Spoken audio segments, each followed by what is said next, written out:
There's no feeling more intense than starting over.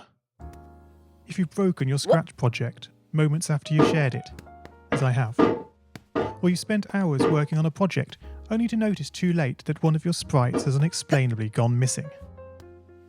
If you've made use of that difficult-to-name thing of thing block within the sensing category, amazingly useful but capable, due to a Scratch bug, of leaving you crying as it dumps all your scripts in one big unordered heap.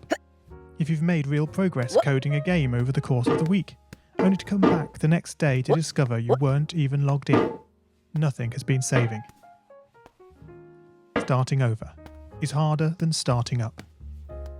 If you're not ready for that, like if you've already had a bad day at school, then what you're about to go through may be too much.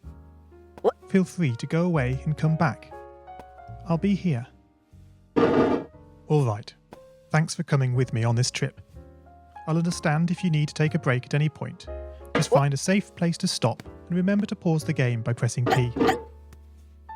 On Scratch you can find loads of remixed or reimagined recreations of existing games, and with good reason. George Bernard Shaw said, "Imitation is not just the sincerest form of flattery, it's the sincerest form of learning." This game is a recreation of a game that came out in 2017, titled Getting Over It with Bennett Foddy.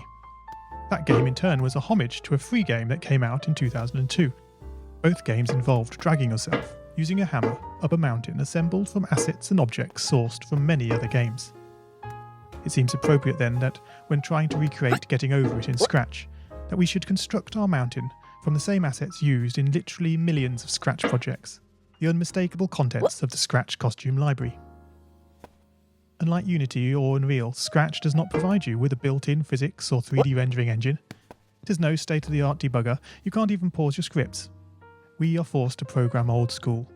Our experience capped at 30 frames per second on a 480 by 360 pixel stage.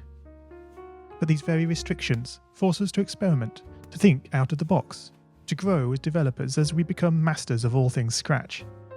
And let's not forget, what we lack in technology, we make up for in community.